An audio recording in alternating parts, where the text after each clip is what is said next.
যখন থেকে বুঝতে শিখি তখন থেকেই মাথায় তেল দেওয়াটা ভুলেই গেছিলাম।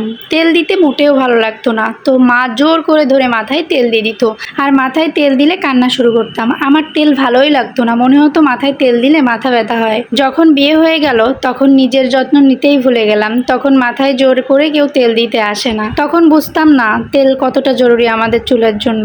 যাই হোক, নিজের যত্ন নিজেকেই নিতে হবে। যাই হোক, যেহেতু আমার চুলে ক্যারাটিং করা, সেহেতু কোনো কিছু না ভেবেই আমি জাফরান অয়েলটি ইউজ করা শুরু করলাম।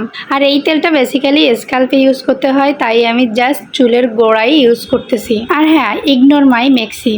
অনেকের কাছে আমার মেক্সি পরাটা ভালো লাগে না, বাট আমার কাছে অনেক বেশি ভালো লাগে, কমফোর্ট ফিল করি। অনেকে তো বলেই ফেলে, আপনি কি প্রেগনেন্ট, আপনার কি গরম লাগে না? তখন আমি বলি হ্যাঁ, আমার অনেক বেশি গরম লাগে, আর মেক্সি পরলে আমি একটু কমফোর্ট ফিল করি।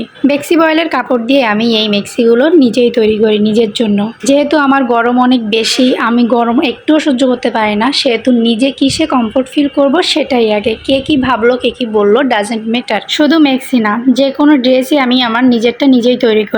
তো সামনে অনেক নিউ ভিডিও আসবে, সবাই আমার পেজটাকে ফলো করে দেবেন অ্যান্ড লাইক, কমেন্ট, শেয়ার করবেন।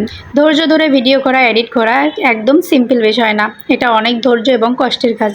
আর হ্যাঁ, কষ্ট তো সব কাজেই আছে, কাজ মানেই কষ্ট। তো সব কিছু মিলিয়ে আলহামদুলিল্লাহ ভালোই কেটে যাচ্ছে দিন। সকালবেলা উঠে চুলে তেল দিয়ে খাওয়া দাওয়া করে দেন আমি নিচে চলে গেলাম, কেননা আমার কিছু চিংড়ি মাছ আনা দরকার। আর আমাদের বাসার নিচেই চিংড়ি মাছ পাওয়া যায়, প্রায়ই খুব ভালো ভালো চিংড়ি মাছ নিয়ে আসে। এখান থেকে কিছু তেলাপিয়া মাছ আমার সুন্দরীর জন্য এবং কিছু চিংড়ি মাছ আমি নিব। আপনারা তো সবাই ইতিমধ্যে জেনে গেছেন আমার সুন্দরী এই প্রথম মা হলো, তার জন্য তাকে পুষ্টিকর খাবার এবং বেশি বেশি খাবার দিতে হবে, কেননা বাচ্চারা দুধ পায়। ও যে কোনো মাছ খেতে পছন্দ করে, কাটা না থাকলে বেশি ভালো হয়। আমি ওর জন্য সবসময় পাঙ্গাস মাছ, পাবদা মাছ, তেলাপিয়া মাছ এগুলো রাখার ট্রাই করি। তো বাইরের কাজ সেরে আমি বাসায় চলে আসলাম। এখন দেখেন আমার বিড়ালদের অবস্থা, দরজা খুলেই নিচে লেটকে আছে। আর সবসময় এরকম চলার পথেই লেটকে থাকে, বাচ্চা তিনটাকে নিয়ে। মনে হয় ও একাই মা হয়েছে, বাসাটা সম্পূর্ণ তার, আমাদের কোনো অধিকার নাই। তো বাই বাই, দেখা হবে নেক্সট ভিডিওতে।